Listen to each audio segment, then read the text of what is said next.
Hello, everyone. I want to welcome you to our OCAD Multidisciplinary Conference. Today, we're honored to have Dr. Amol Ghia giving us a talk on spine stereotactic radiosurgery. So Dr. Ghia is an associate professor and director of the stereotactic radiosurgery in the Central Nervous System Service of the Department of Radiation Oncology at the University of Texas M.D. Anderson Cancer Center.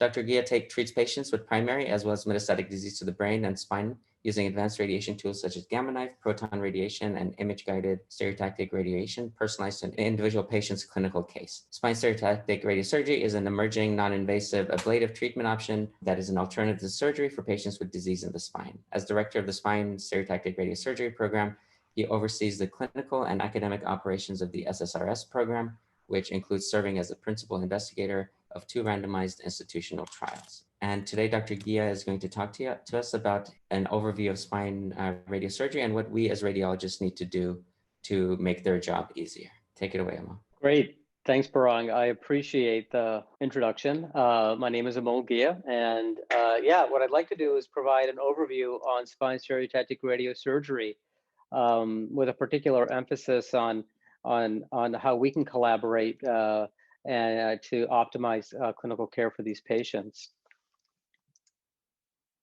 These are my disclosures.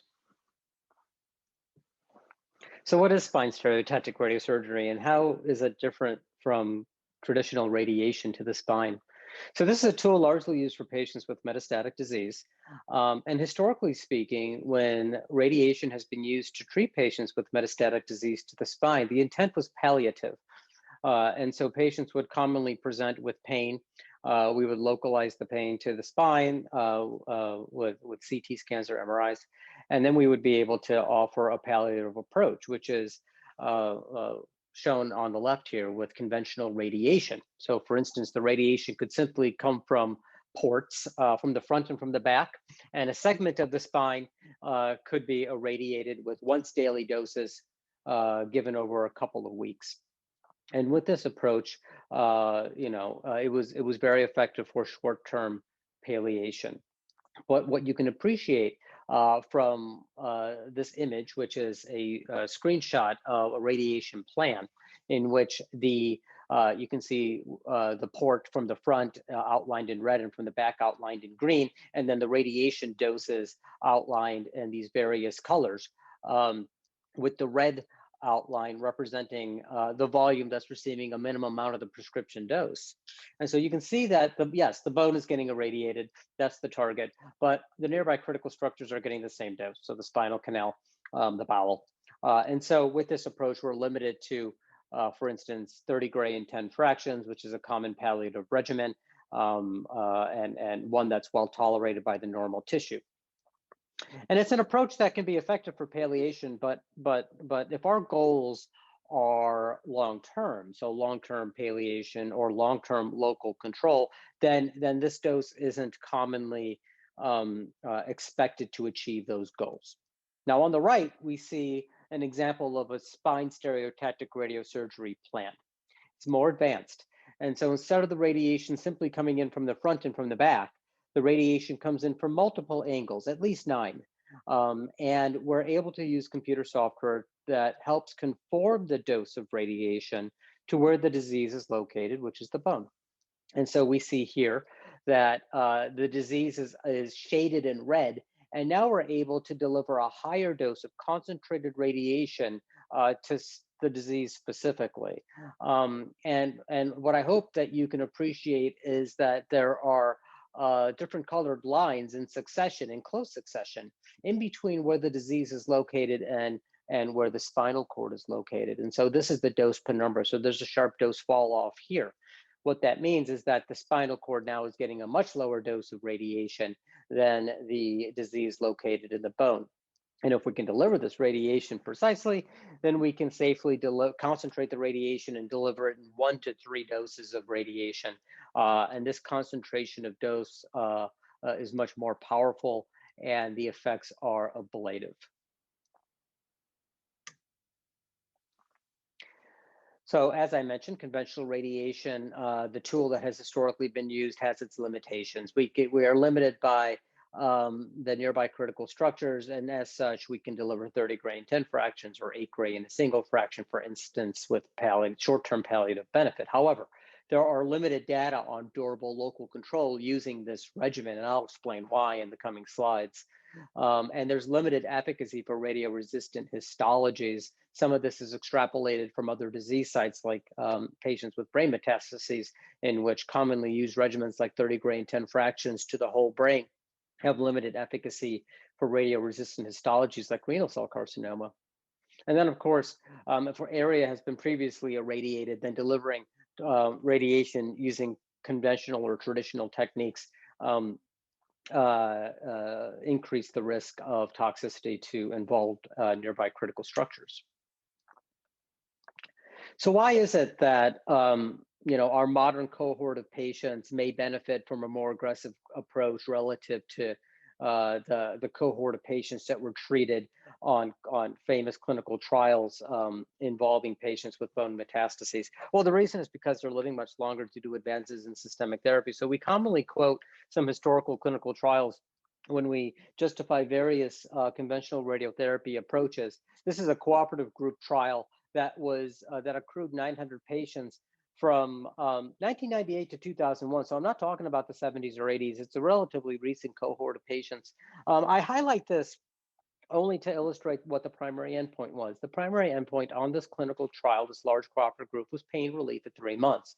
So short-term and palliative.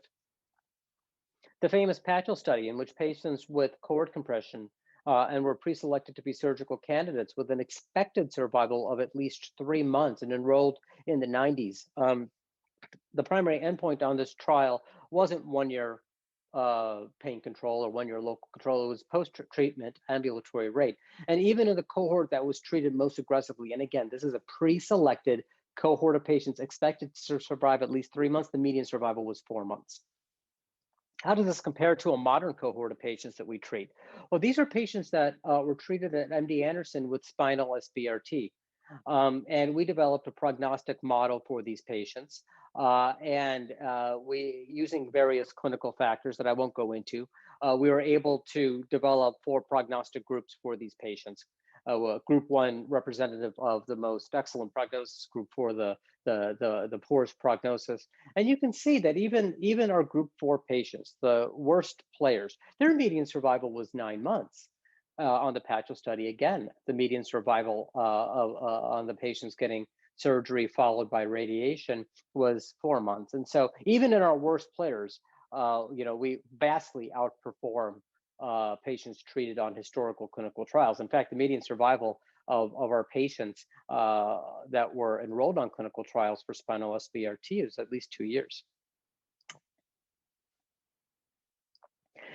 Some might argue that, well, we could treat patients with an aggressive approach like surgery followed by conventional radiotherapy, and perhaps that offers better local control than simply doing conventional radiation by itself. There's not a lot of data in this realm, but out of Scandinavia, they did report on a large cohort of patients that underwent surgery and then were followed with conventional radiation. And the point here is that if they live long enough, the disease is very likely to recur. So the 2-year local recurrence rate was at least 75%, okay?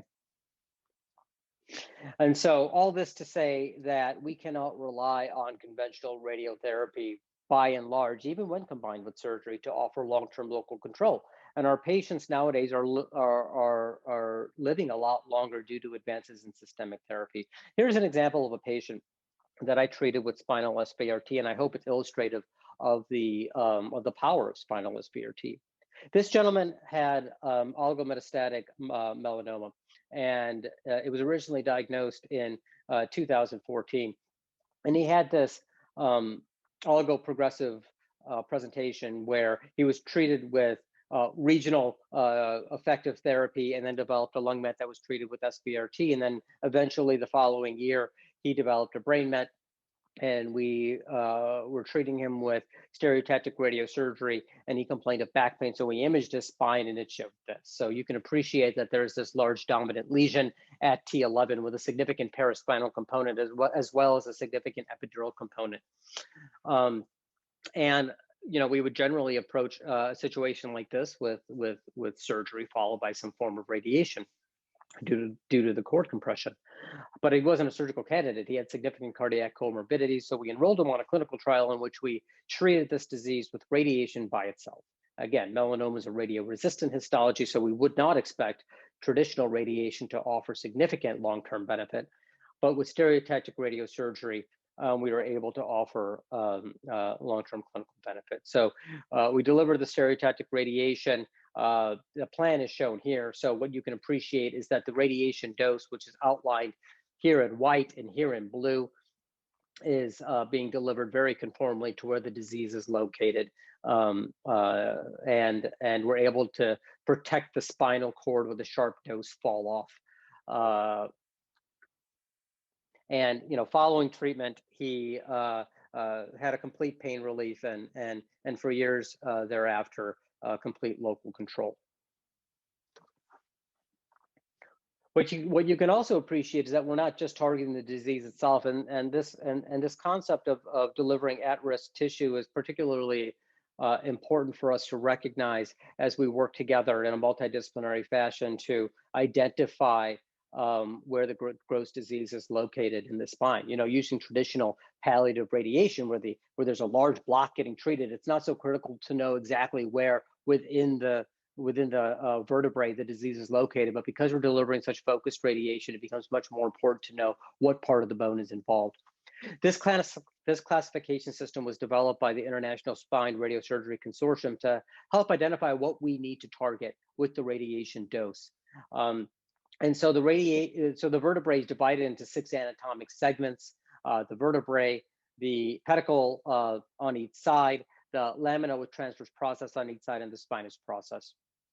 And the general concept is wherever the gross disease is identified based on available imaging, we include the remainder of that anatomic segment within our radiation target, and then we go one anatomic echelon beyond. And that is our clinical target volume, and that is essentially what we're targeting with the focused radiation. So we do exclude uninvolved segments distant to where the gross disease is located. So it's very important to know and recognize what exactly is involved with gross disease, whether the disease is confined simply to the vertebrae, or does it involve the pedicle or extend to the lateral elements or beyond. So this will have a great impact on how it is we design our radiation. So in this example that I show here, we have disease in the vertebral body extending into the right pedicle. And so we identify our radiation target based on this. And so we include the remainder of the vertebral body. And then we extend our target to include one echelon beyond, so the contralateral pedicle, as well as the ipsilateral lamina and transverse process, excluding the spinous process and the contralateral lamina and transverse process. And so this is how we would identify and design our radiation field. So on the left, we see delineation of the GTV, or the gross tumor volume, based on MR and CT imaging.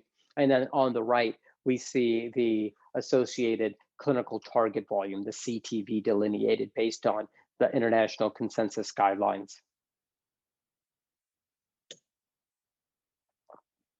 So again, we targeted the aforementioned example with stereotactic radiosurgery.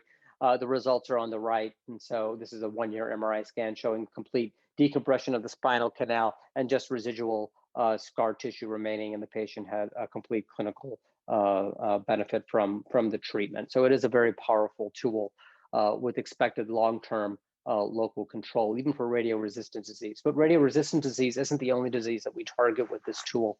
Because the benefits of spine stereotactic radiosurgery extend years from the treatment, we can identify other cohorts of patients that may benefit from this tool. So NCCN has developed guidelines, as we know, to help guide not only providers but payers in terms of what the proper indications are for interventions. And so for spinal SBRT, they include these indications. So spinal SBRT are considered for patients with oligometastatic disease. So whether they have radio-resistant disease or not, if it's oligometastatic, then these patients can benefit from the long-term local control and disease control associated with spinal SBRT. In fact, there's recent data, and I haven't included it in this talk, but there's recent data to suggest that an emerging indication for stereotactic radiation in patients with oligometastatic disease, in patients with 5 or less oligometastatic foci. This is a tool that might also improve progression-free survival, possibly overall survival. And there's 4 large phase 3 clinical trials looking at this question. So clearly patients with oligometastatic disease, which is a rapidly emerging cohort of patients due to advances in systemic therapy, these are patients that are gonna benefit from SBRT. And so we're going to see more and more of these patients treated with this technique, not only at academic centers, but in the community as well. So beyond oligometastatic disease, we think this is a useful tool for patients that have received prior conventional radiation to the spine in which disease has recurred. And we're seeing this more and more as well. Patients are living longer. And so if they receive conventional radiation to the spine, there is a higher likelihood that the disease can recur. And so in that situation, spinal SBRT is an effective tool that can limit dose to nearby critical structures, yet still deliver salvage radiation with ablative intent. And then, as I mentioned before, radioresistant disease. How do we define radioresistant disease? Well, NCCN has provided some examples: renal cell melanoma, sarcoma, hepatocellular carcinoma, and even some select colorectal and non-small cell lung cancer patients. So if we see a patient with radioresistant disease and they have an indication for local therapy in the spine, then this is a tool that we can use for this patient cohort.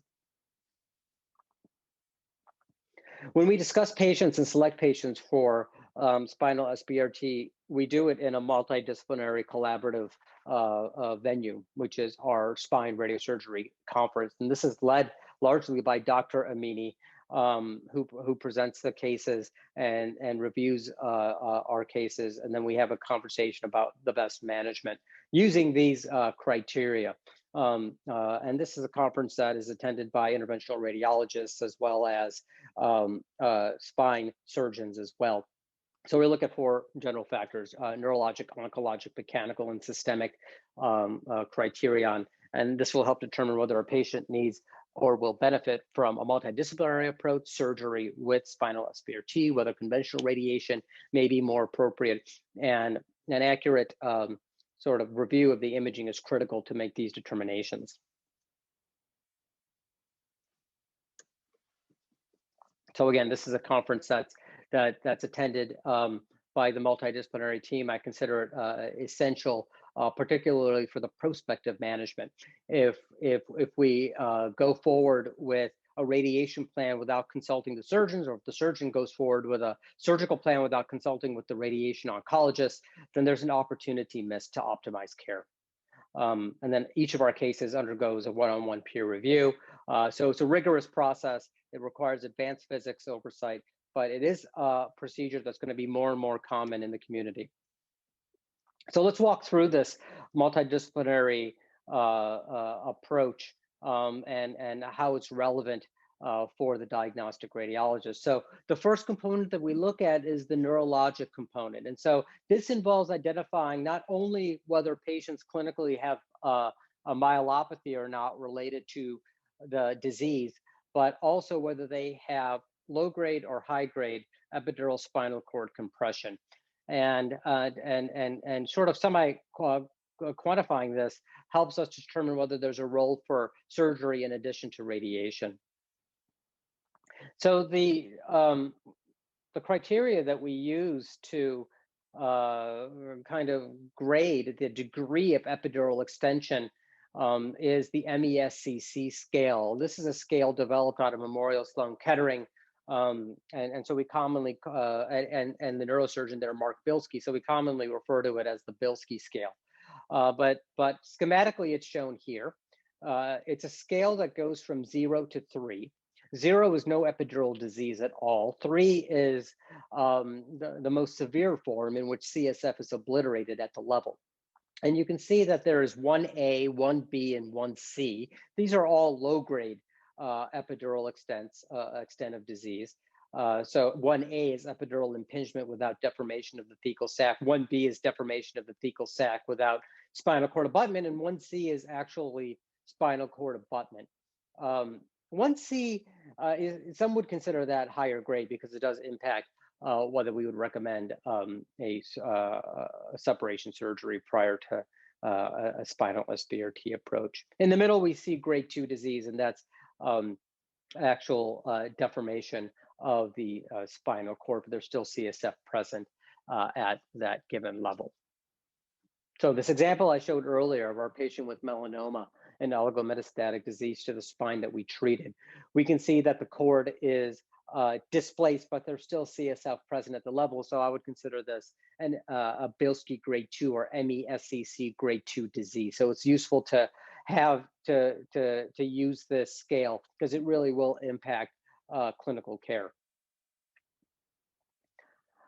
And how can it specifically impact clinical care? But so you can see on the left, we have the sharp dose gradient when we use spinal SBRT. So the spinal cord is protected. And in fact, we prioritize the spinal cord constraint over disease coverage. And so if there's significant epidural disease, we intentionally underdose disease in the epidural space in order to protect the spinal cord. You know, this is the type of procedure in which we expect a myelopathy rate related to the radiation to be less than 1%. So we do prioritize protection of the spinal cord. But the flip side is we do sometimes have to underdose epidural disease, and that's where multimodality treatment comes into play, where the surgeon can go in and surgically remove that epidural disease, and then we can come back and treat the remainder of the disease with spinal SBRT. And we have commonly used this approach for many, many years and have a long-term local control rate of at least 85% with this multidisciplinary approach. At the same time, surgeons don't feel obligated to remove the vertebrae or to do a more aggressive surgery. More aggressive surgeries require weeks to recover from, weeks in which patients are off their systemic therapy. And so with the advancement of spinal SBRT, surgeons are comfortable doing a more limited approach and removing just the disease in the epidural space, leaving a significant chunk of gross disease behind, knowing that we're going to follow it with spinal SBRT. And so this multimodality approach is utilized generally if patients have high-grade epidural spinal cord compression. And so that's why it's particularly useful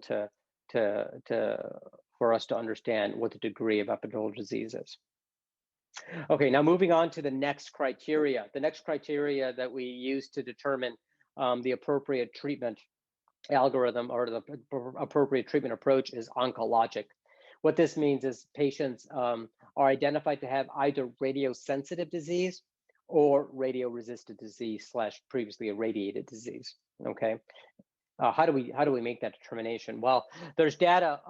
There's not a lot of data on the subject, but there was a nice meta-analysis that was done and published by Peter Gersten at the University of Pittsburgh with Josh Yamada at Memorial Sloan Kettering, and they took several studies on patients that had bone metastases with a variety of histologies, were treated with palliative conventional radiation, and then were able to identify histologies that did not respond as well to conventional radiation and histologies that responded better to conventional radiation. And so they were able to group together lymphoma, seminoma, myeloma, breast cancer, and prostate cancer as so-called favorable histologies or radiosensitive histologies.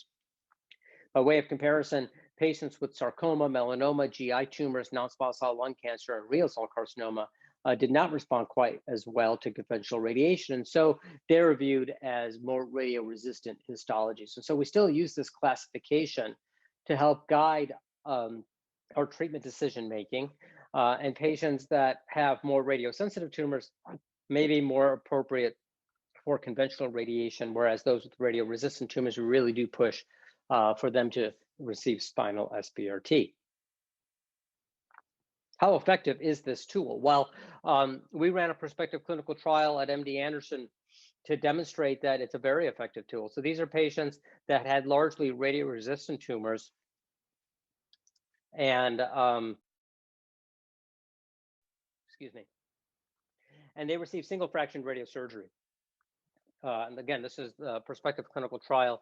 It involved 61 patients with 63 tumors. Most common histology was renal cell carcinoma. And this trial was conducted from 2005 to 2010.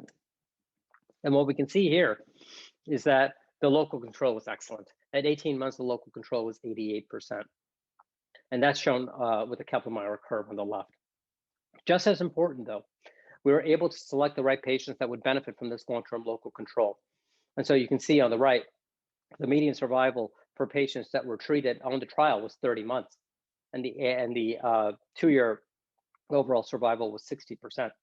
And so we're able to select patients in a multidisciplinary fashion that would benefit from this aggressive approach. And this is not only at MD Anderson.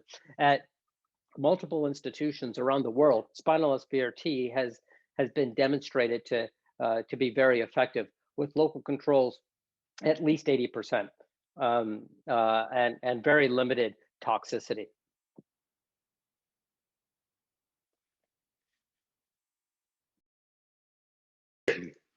Okay, so the third component that I'd like to talk about is mechanical.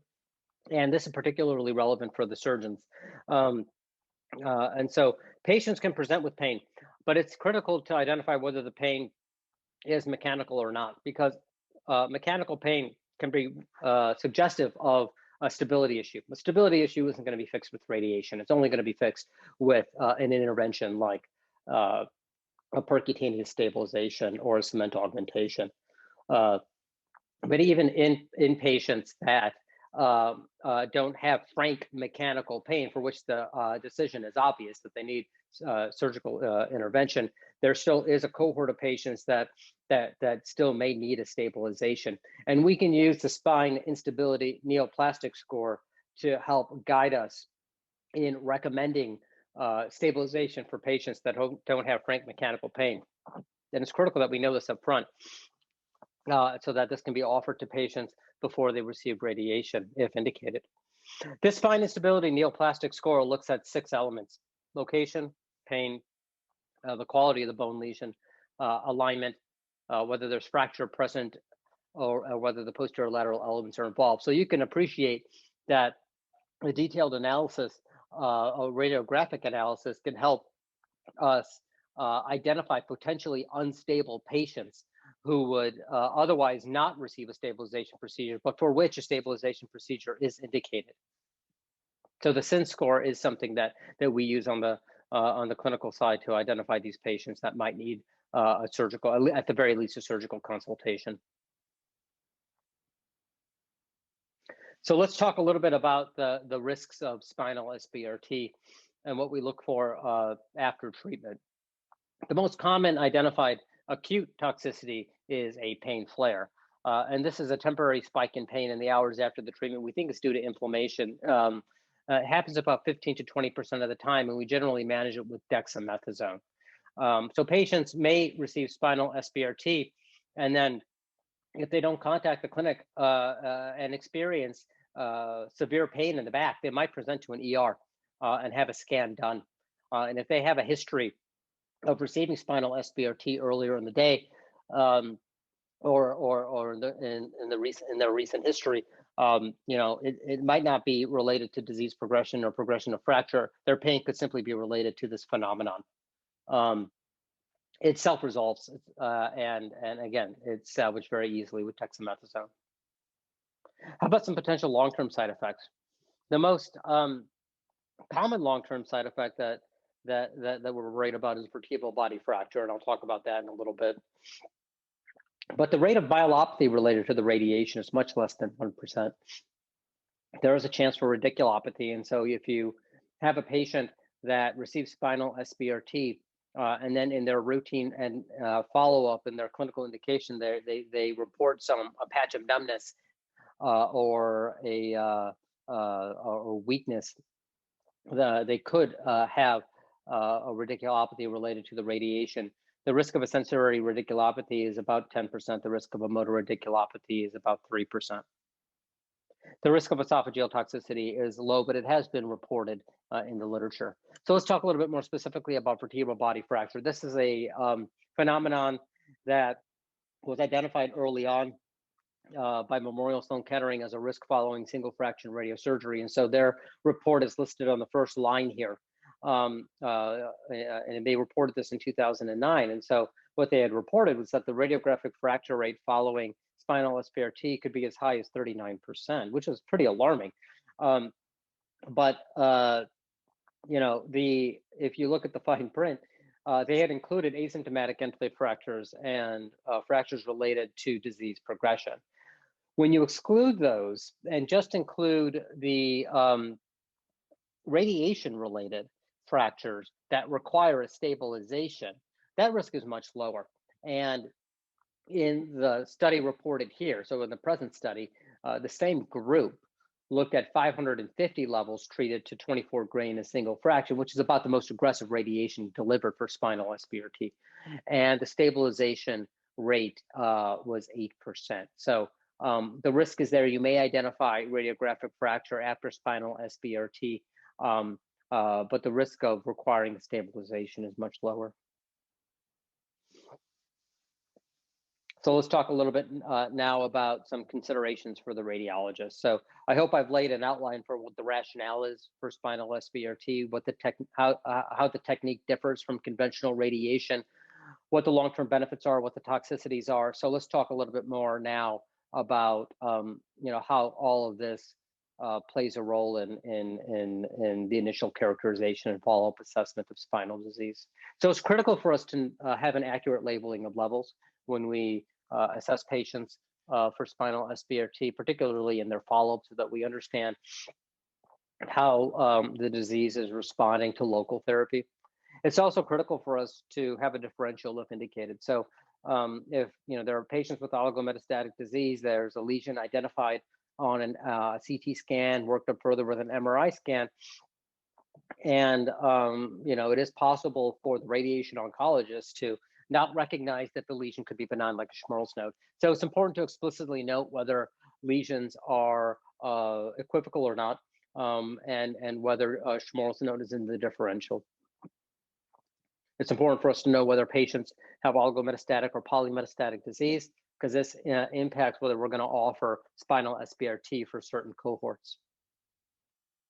When we identify patients with oligoprogressive disease, so the concept that you know patients could have a very indolent disease progression, systemic therapy is working for just about everything, but there is a spot in the spine that is progressing through otherwise effective systemic therapy.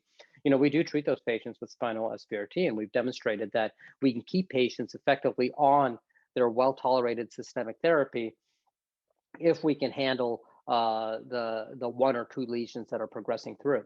So we call this oligoprogressive disease, but this is only you know, useful clinically if we identify the right patient. So we need to know whether patients have oligoprogressive disease relative to the appropriate baseline, and I'll talk about baselines in a little bit. We also have to know what the true extent of local disease is. So is there a paraspinal component? Is there epidural creep? How far is it extending? This all plays a critical role, and I'll show some examples in a little bit. And as I mentioned before, we need to know the degree of epidural compression, as this has an impact on the multidisciplinary approach for these patients. How about the follow-up assessment? And so we need to, you know, simply know whether a level that was treated with spinal SBRT, whether that level is stable or if there's concern for progression. We also have to be aware of a phenomenon that Dr. Amini has published on, this phenomenon of osseous pseudoprogression following single fraction radiosurgery, and I'll show that data in a little bit. And as I mentioned before, fracture is a concern following spinal SBRT. And so if there is evidence of progressive fracture, you know, the multidisciplinary team should be notified so that we can monitor for a clinical correlate. So let's talk about the level of disease. So it is critical for us to recognize whether the level of disease is important. And this is a slide from Dr. Amini. On the left, we see that there is a disease actually within the cord. And at about the lower thoracic, lower to mid thoracic levels. And an interpretation that was made by the reading radiologist was, on the follow-up exam, which is shown in the middle, that it originally, this was treated with radiation, that it had responded, and then on a subsequent follow-up on the right, it was thought to have then progressed. But when appropriate labeling is used, we can see that there can be a completely different interpretation of the sequence of events, and this can include this can impact clinical care. So, in fact, the disease was originally identified to be at T9, and at T9 there was a complete response on the first examination, and a new lesion had popped up at T11. So it was not irradiated. We're delivering focused radiation for these patients, and so the lesion at T11 had not seen radiation.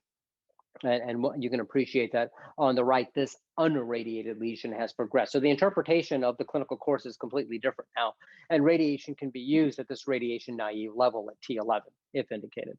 Okay, so completely different interpretation that can impact clinical care. So accurate labeling of vertebral levels is critical. How about local extent of disease?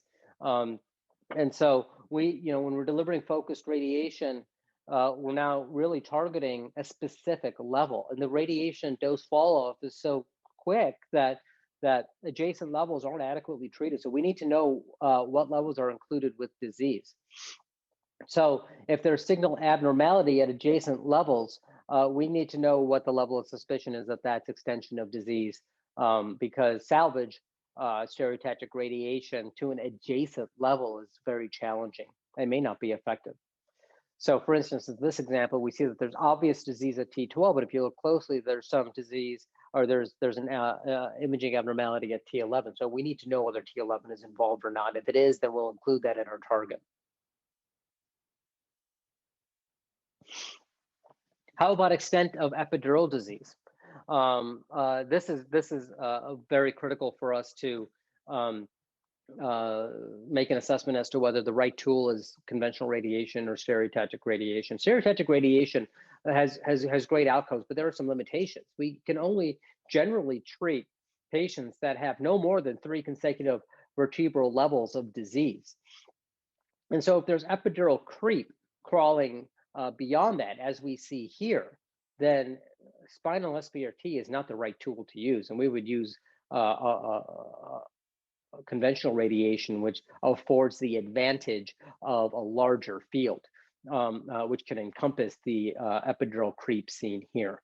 So having an accurate assessment for the extent of epidural disease, as well as paraspinal disease, is critical. We see cases where there is disease that appears to be localized to the spine, but then there's this massive chest wall, contiguous chest wall creep, which we can't adequately encompass within a focused spinal SBRT field. And the last thing we want to do is cut through gross disease with our ablative radiation. It's akin to a surgeon going through gross disease with a surgery. The disease just quickly crawls back, and our treatment is rendered useless. And so it's important to know what the extent of disease is. In addition, there's this phenomenon of pseudoprogression that we have identified that's relevant for patients getting spinal SBRT. We've known about pseudoprogression for a very long time in treating brain tumors and brain metastases. And now that we're delivering ablative doses of radiation to the spine, we're now identifying cohorts that are at risk of developing pseudoprogression. So this is a patient that received single fraction spinal SBRT as shown on the left. And on the right, you can see the baseline image up top, and then the first follow-up in the middle, and the second follow-up in the bottom panel. And what we can appreciate is that the intended target received the radiation here. Here's T1 without contrast, T2, and then post-contrast imaging. And if you look at the first follow-up, which is generally obtained about 3 months after the stereotactic radiation, one might interpret this as increased enhancement concern for progression. However, we know that if you wait and not intervene with a local therapy, and you simply just continue surveillance, that the enhancement resolves and the disease is controlled long term. So this is a phenomenon we generally see with single fraction radiosurgery, and we do generally see it around 3 to 6 months. And so the radiologist should be aware when they interpret the follow-up scans.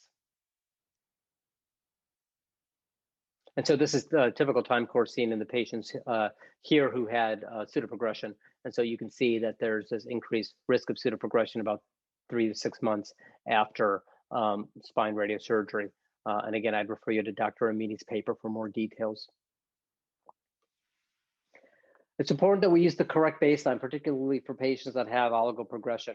We need to know exactly when the prior intervention started, whether it be radioactive iodine or systemic therapy. So here's an example of a patient with Hürthle cell carcinoma. They received RAI in January of 2012, and then we treated with spine stereo to T3 in 2014. And so you can look at a post SSRS baseline. They received SSRS to T3, and so we want to use the 2014 scan as our baseline. And you can see that the disease has responded to radiation when the appropriate baseline is used for the local therapy at that level. But if you look at another level in the patient that wasn't treated with local radiation, there's a different story. So you could, if you go back far enough for this disease that has sort of the slow indolent disease course, we see that there's another level about L2 in which there was a small lesion located in the anterior part of the vertebral body on the post-RAI baseline in 2012. And then if you follow it over the years, you can appreciate that there's slow progression of disease. So there's slow active disease that's growing at this level that at some point in time might require a local therapy like spinal SBRT.